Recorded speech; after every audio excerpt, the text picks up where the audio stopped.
So my name is Alex Rovner, and this is going to be a supplemental video lecture to the valvular heart disease lecture that I presented to you in class.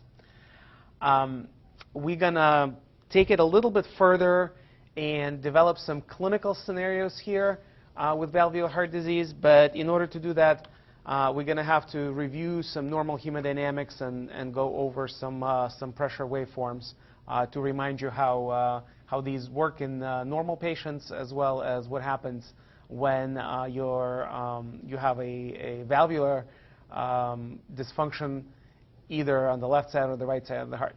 So objective-wise, we're going to review normal hemodynamics. We will review the mitral and the aortic valves.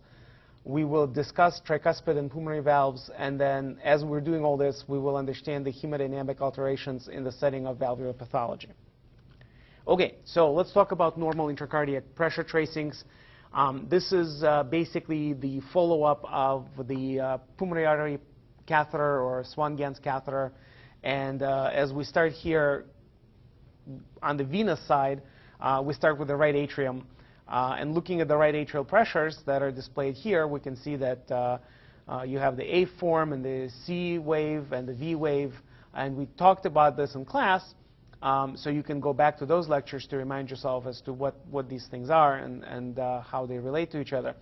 But the bottom line is, why do we care? Well, the reason we care is because this is basically a function of preload.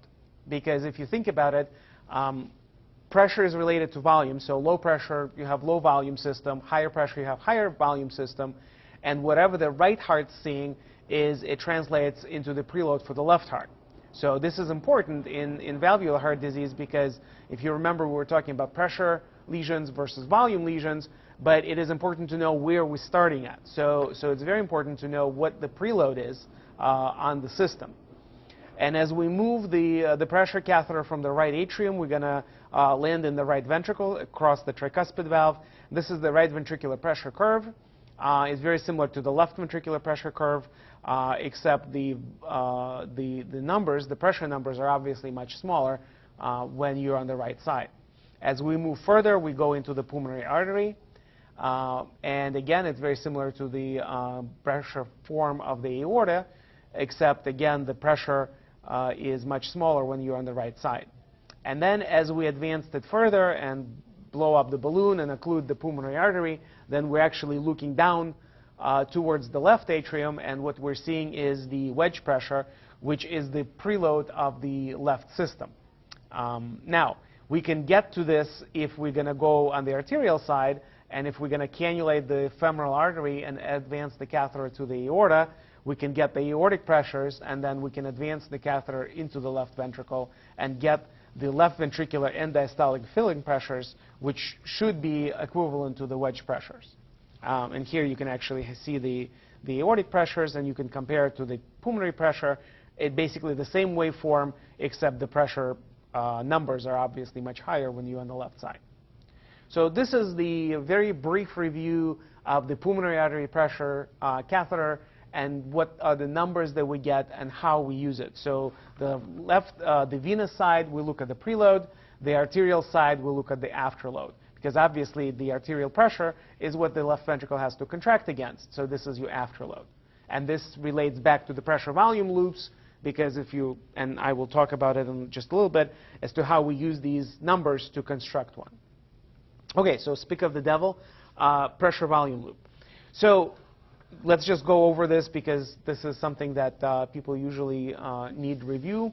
I like to start at the mitral valve closure. And then as the ventricle contracts, you have isovolumic contraction. So notice you have a straight line up. What does that mean? That means that the pressure rise is at a constant volume. And then once you get to the point where the aortic valve is opened, then your volume changes. So you have an ejection phase.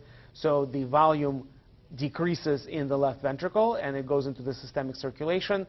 Now, the pressure in the left ventricle decreases as well, because here you have less ejection compared to the early ejection phase. And as the left ventricular pressure goes down, the aortic valve closes. So now the left ventricle relaxes. And this line again goes straight down because it's isovolumic relaxation. There's no change in volume at this point, but there's change in pressure. As the left ventricle relaxes to the point where the pressure in the left ventricle is less than the pressure is in the left atrium, this is when the mitral valve opens and the left ventricular filling begins. And this is the diastolic curve. You can see a rapid filling here, slower filling, then you have the atrial kick somewhere in there, and the left atrial pressure drops to the point where the mitral valve closes and the whole cycle starts over. On this side of the slide, we basically have more labeling, but it's the same slide. And so if you think about going back to the pressure, where's your preload, where's your afterload? Well, clearly this is your preload because you start here. This is as much filling as you give to the left ventricle. This is going to put it on a special area of the Frank-Starling curve. If you give you more filling, if you have higher preload, you're going to have more stretch, you're going to have a higher contractility. And this is your afterload, because this is as much as the blood pressure needs to, or the ventricular pressure has to come up with to open the aortic valve. So this is your afterload. Okay? So those are where these numbers fit. Okay, so alterations of the preload and afterload. So this is your normal pressure volume loop, and this is your normal contractility, and this is your preload. If you increase the preload, so you're just going to move on this curve up here, and you can do it up to a point to increase the contractility, but you're doing it at a cost, and the cost is if you're going to have a higher preload, you're going to have patients suffering from pulmonary edema, lower extremity edema, et cetera, because you have a higher volume. Now, what happens if you decrease the preload? Well, if you decrease the preload, this is going to basically move this whole curve to the left, and your stroke volume is going to drop.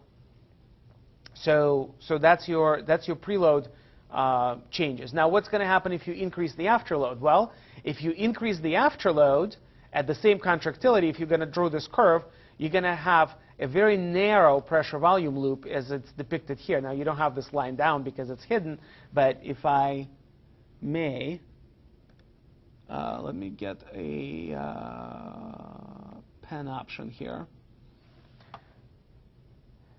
So if I'm going to draw it up, so this is increase in afterload. And you're going to come up to here, and then you're going to go straight down. So your stroke volume here is going to be much less compared to the baseline stroke volume here. Right? Everybody sees that. Okay? And this is basically the same picture here, except this is where it just shadowed down so we don't see it. Now, if I delete all this and go back to the pen, now what will happen if I decrease the preload here? If I decrease preload here and go all the way down to here, right, my stroke volume is going to go up. And you can see that. So this is the alterations of the preload and afterload and how the contractility, if you have constant contractility, this is what happens to the stroke volume. And we talked about this in class. Now, let's talk about venous pressure relationship and the cardiac output. And so this is going back a little bit with preload. So here you can see that if you start here, I know the normal points to this line, but let's just start here because it's easier. This is your Frank-Starling curve, okay? This is your normal pressure right here, and this is your volume that's present. And this is your cardiac output. So whenever these two curves intersect, that's your cardiac output. So if you give a blood transfusion, you will increase the total preload. You're going to increase the total volume. And so you're just going to move onto that curve up. And you know that if you increase the stretch of the ventricle, you're going to have a better contractility, a better contraction. And this is exactly what you see, because the intersection point is moved up. Now, what happens if you lose blood? You're going to have, if you're going to go from this line down to this line, to the dotted line, you have a total volume that's down, okay? So now you're on this line for the volume status, you're going to move to intersect with the contractility, you're going to move down to this point. So your contractility is going to drop because as your preload drops, this stretch on the myocardium cells drops, so the contractility drops. This is just straightforward hemodynamics from the Frank-Starling relationship. So this is your preload and cardiac output. Now this is a little bit, it's a variation on the theme, but basically follows the same ideas. So if you vasodilate versus vasoconstrict, you don't change the total volume. All you're going to do is you're going to change the distribution of blood from large blood vessels to small blood vessels. So if you vasodilate, you're going to bring more preload into the right heart. So again, you're going to move this point of cardiac output upwards because you're going to have a higher cardiac output with venodilatation. Because you have a higher preload, you're going to stretch the heart, it's going to contract more vigorously. Simple. If you're going to vasoconstrict, you're going to decrease the preload. You're not going to stretch the heart muscle. It's going to contract less. And this is what you see here. So if you move this point to the vasoconstriction curve, your cardiac output drops. So again, same idea. It's a little, presenting it a little bit differently, but it's the same outcome.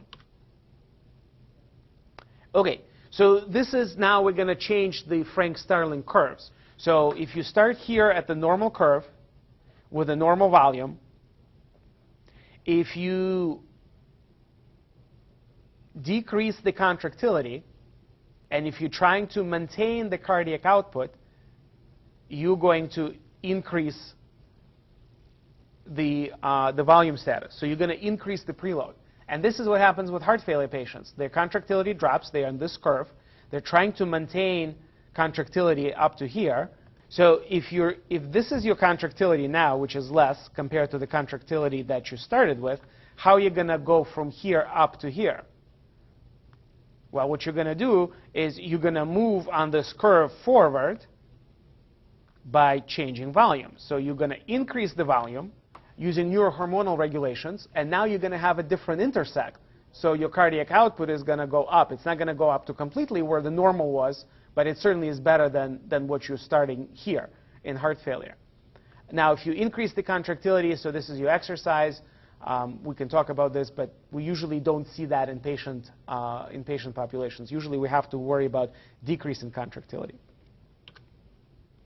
OK, a little bit more about preload and afterload. So if we start with the normal pressure volume curve, which is here, I already drew this out. If you increase the afterload, your stroke volume is going to be narrow compared to the baseline. And if you start here and if you decrease the afterload, your stroke volume is going to be wider compared to the baseline. This is the effect of drugs like ACE inhibition, and we talked about this in class. And this is what happens if you vasodilate on the arterial side, so the heart doesn't have to work as hard. So again, repetition of what you had before, just to kind of get us back to the same page that we can talk about valvular heart disease. Oh, one more thing that I want to talk about. So this is a repetition of what I just showed you, where your stroke volume drops as your afterload increases. And this is what happens to the stroke volume as your contractility line drops. So if you're starting with the contractility that's here, the dark line,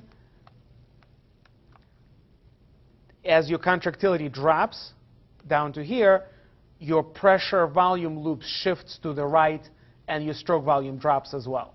So again, this is all interrelated. We've talked about it in class. This is a review for everybody. And these are the interrelationships between cardiac output, preload, afterload, and contractility.